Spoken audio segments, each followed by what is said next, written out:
Dear students, आज हम कुछ न्यूमेरिकल्स करने जा रहे हैं जो सामने तुम्हारे लिखे हुए हैं। वैसे ऑनलाइन क्लास में भी मैं पढ़ा चुका हूँ इनको, ठीक है, पर मैं वीडियो बना देता हूँ, कुछ बच्चों का रह गया हो, ऑनलाइन ज्वाइन ना कर पाया हो उनके लिए, ठीक है। अब देखिए,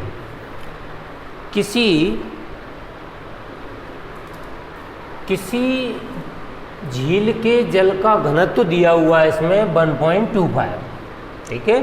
जल का घनत्व दिया हुआ है, झील में जो जल भरा है उसका घनत्व दिया 1.25 ग्राम प्रति लीटर, तथा उसमें 92 ग्राम Na+ आयन प्रति 1 किलोग्राम जल में उपस्थित है। 92 ग्राम Na+ आयन किस में उपस्थित है? 1 किलोग्राम जल में। तो विलायक कौन हुआ? जल। विलेय कौन हुआ? Na+ आयन, जो कि कितने हैं? 92 ग्राम। तो दिया है इसमें घनत्व तो D बराबर दिया है 1.25 ग्राम प्रति लीटर, और विलेय का भार दिया है। विलेय, इसमें विलेय क्या है? Na+ आयन का भार WB इक्वल टू दिया है 92 ग्राम। और क्या दिया है? विलेय का अणु भार यही निकाल लो। विलेय है क्या चीज़ इसमें देखना। किसी झील के जल का घनत्व इतना, इसमें 92, विलेय है Na+ आयन। तो विलेय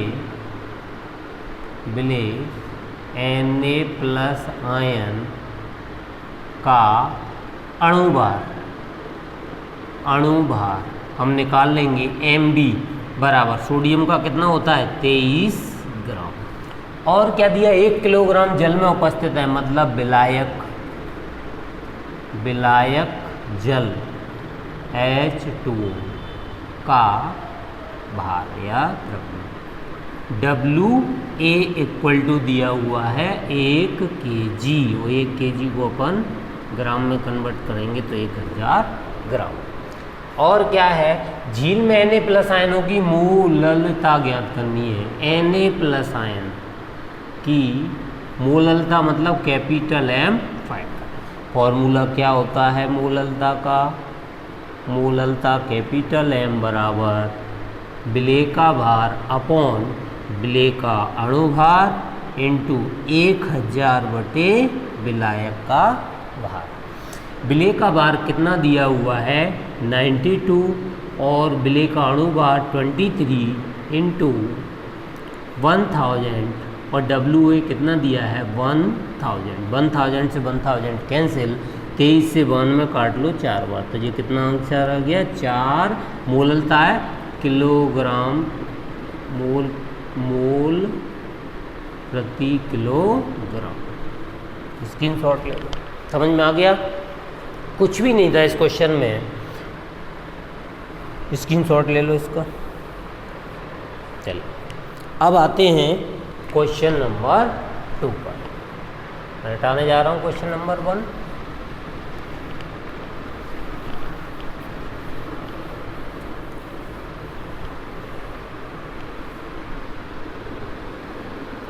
ठीक है, क्वेश्चन नंबर 2। द्रव्यमान, बहुत अच्छा क्वेश्चन है, ये इम्पोर्टेंट है। द्रव्यमान की दृष्टि से 25% विलयन के 300 ग्राम, माने 25% विलयन के 300 ग्राम है। तो बताओ 100 ग्राम में कितना हुआ? 25 ग्राम। तो 300 ग्राम में विलय कितना हुआ? 25% का मतलब समझते हो? 25% का मतलब होता है 100 ग्राम विलयन में 25 ग्राम विलेय और 75 ग्राम विलायक। तो हमें विलायक तो इसमें मतलब ही नहीं है, क्योंकि परसेंटेज निकालना है। परसेंटेज का फॉर्मूला क्या होता है? विलेय का भार बटे विलयन का भार इंटू 100, प्राप्तांक बटे पूर्णांक इंटू 100। प्राप्तांक यहाँ क्या है? विलेय। पूर्णांक यहाँ क्या है? विलयन। ठीक है, क्लियर? अब देखो ध्यान से, द्रव्यमान की दृष्टि से 25% विलयन के 300 ग्राम और 40% के 400 ग्राम को आपस में मिला दो। मिलाने के बाद प्राप्त मिश्रण का द्रव्यमान प्रतिशत ज्ञात करो। क्वेश्चन में कोई दम नहीं है, पर अच्छा क्वेश्चन है। द्रव्यमान की दृष्टि से 25% विलयन, मतलब हम विलयन 1 के लिए यानी प्रथम विलयन में उपस्थित विलय की मात्रा, प्रथम विलयन में उपस्थित विलय की मात्रा, विलय की मात्रा बताओ क्या होगी। प्रथम विलयन में, प्रथम विलयन आपका क्या है, ये 25% वाला, 25% विलयन के 300 ग्राम, तो 25% का अपन को 300 ग्राम का क्या निकालना पड़ेगा, 25%। जब भी मैं कहूँ कि 100 ग्राम का 25% कितना हुआ, 25 ग्राम, तो 300 ग्राम का कितना हुआ, 25 या 75, 3 गुना। 100 का 25 है तो 300 का कितना होगा, 75 ग्राम। सीधी बात है। तो इसको निकालते हम कैसे हैं, 300 गुणित 25 बटे 100, 100 से 100 कैंसिल हो, 25 तिया 75 ग्राम। जी विलय की, प्रथम विलयन में विलय की मात्रा आ गई। अब द्वितीय विलयन में, द्वितीय विलयन में उपस्थित विलय की मात्रा बराबर, द्वितीय विलयन पढ़ो क्या है, 40% विलयन के 400 ग्राम, तो 40% मतलब 100 ग्राम में 40 ग्राम, तो 400 ग्राम में 4 चौक 16, 160 ग्राम आएगा। कैसे निकालेंगे इसको, 400 गुणित 40 बटे 100, 100 से 100 कैंसिल, क्या आ गया, 4 चौक 16, 160 ग्राम। मिलाने पर प्राप्त मिश्रण का द्रव्यमान प्रतिशत ज्ञात करो। तो विलयन का द्रव्यमान परसेंटेज निकालना है, तो द्रव्यमान प्रतिशत बराबर, ऊपर क्या आते हैं, विलय का भार, विलय का भार बटे विलयन का भार, विलयन का भार इंटू 100। विलय का भार इसमें कहाँ है, देखो विलय का भार ये भी और ये भी है, तो दोनों जुड़ जाएंगे, तो दोनों को जोड़ दो, 75 प्लस 160 बटे विलयन कहाँ है इसमें, विलयन देखो 300 ग्राम ये और 400 ग्राम ये है, तो ये विलयन जुड़ जाएंगे, 300 प्लस 400, ये विलयन जुड़ गया और ये विलय, और इंटू 100। विलय का भार, विलय का भार इन दोनों परसेंटेज में, विलयन का भार 400 और 300 कितना हो गया, 700। तो देखो ये जोड़ लो, 5 6 दूनी 12 13 और 2 अपॉन 4 और 3 7 गुणित 100, 700 से ये कटेगा, 7 का भाग दे दो, 7 तिया 21, 22 23 और फिर 7 तिया 21, 21 और 4 25, पॉइंट लगाओ 40 और 7 पंजा 35, 7 पंजा 35, ये आ गया परसेंटेज। विलयन का द्रव्यमान प्रतिशत 33.5। स्क्रीनशॉट ले लो। बिल्कुल सिंपल क्वेश्चन था, कुछ भी नहीं है, फिर से समझ लो। द्रव्यमान की दृष्टि से 25% विलयन के 300 ग्राम है, 25% के कितने, 300 ग्राम, यानी कि यदि 100 ग्राम में कहते 25% तो 125 ग्राम होता, 100 ग्राम में 25 ग्राम, तो 300 ग्राम में कितना होगा, 75, 3 गुना होगा। चलिए स्क्रीनशॉट ले लिया। अब मैं सॉल्यूशन नंबर 3,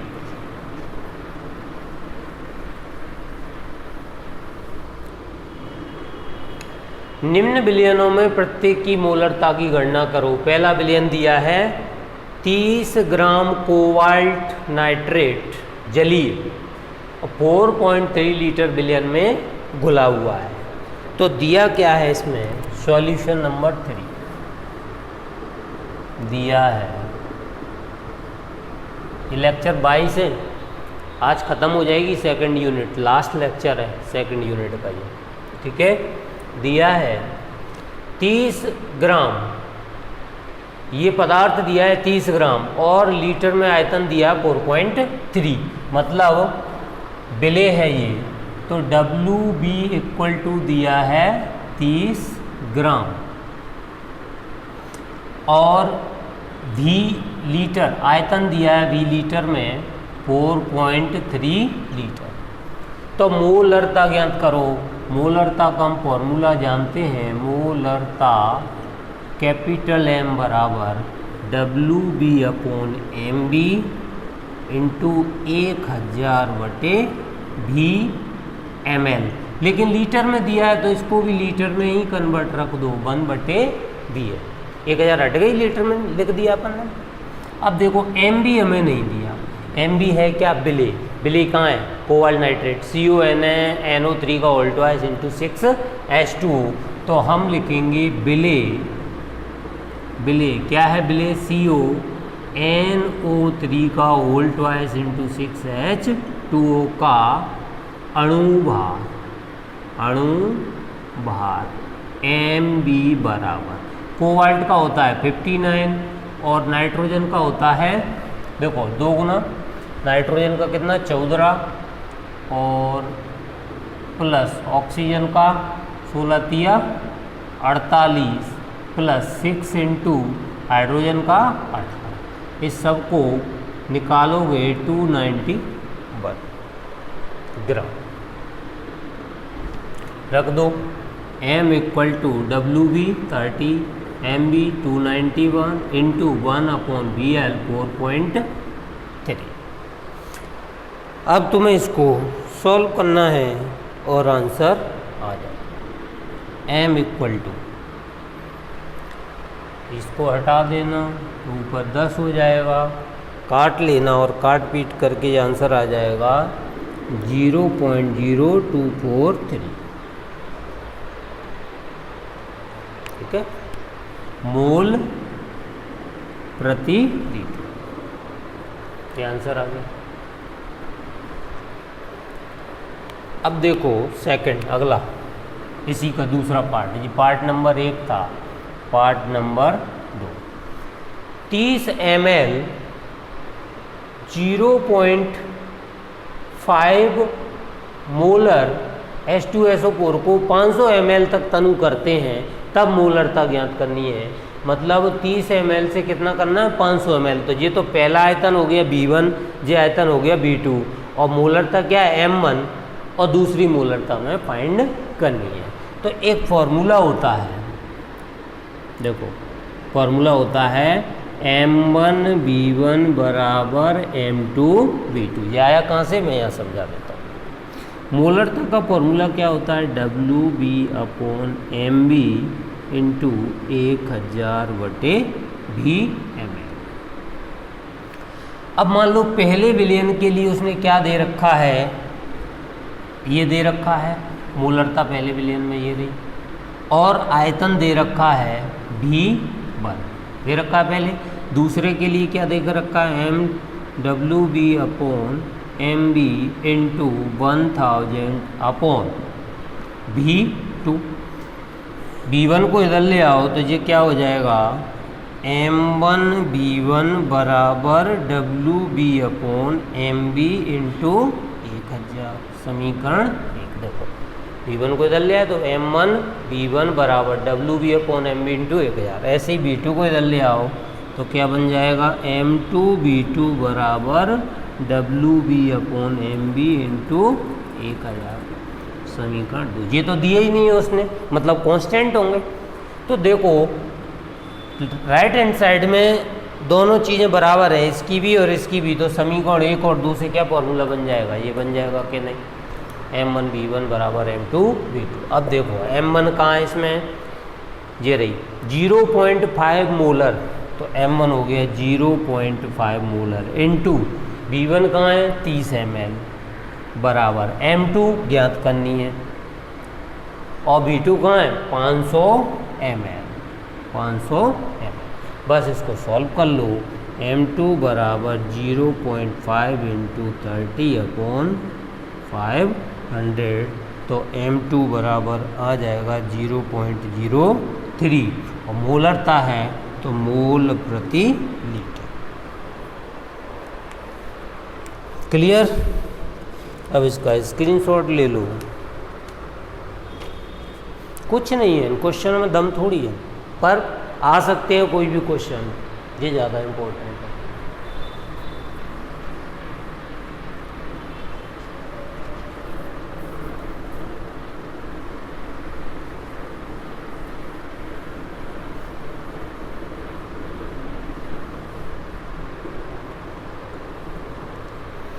टू 98 केल्विन पर मेथेन की बेंजीन पर मोललता का हेनरी स्थिरांक दिया क्या है, देखो चौथे में दिया है हेनरी स्थिरांक KH इक्वल टू 4.27 10⁵ mmHg।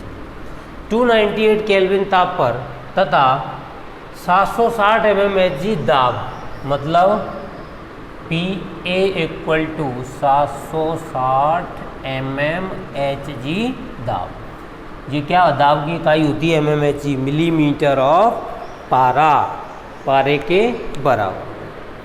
तो देखो एक फॉर्मूला तुमने पढ़ा होगा, आंशिक वाष्प दाब मूल प्रवाह के समानुपाती होता है। किसी गैस पर लगाया गया वाष्प अवस्था में आंशिक दाब उसमें उपस्थित गैस के मूल अंश के समानुपाती होता है, जहाँ KH हेनरी स्थिरांक है। तो PA इक्वल टू KH जी है 4.27 10⁵ इंटू XA।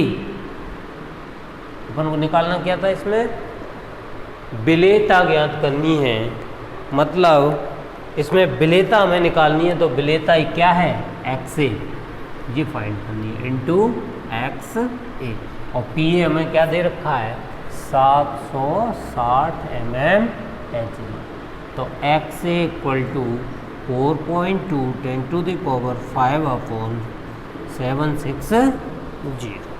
इसका भाग दे लेना,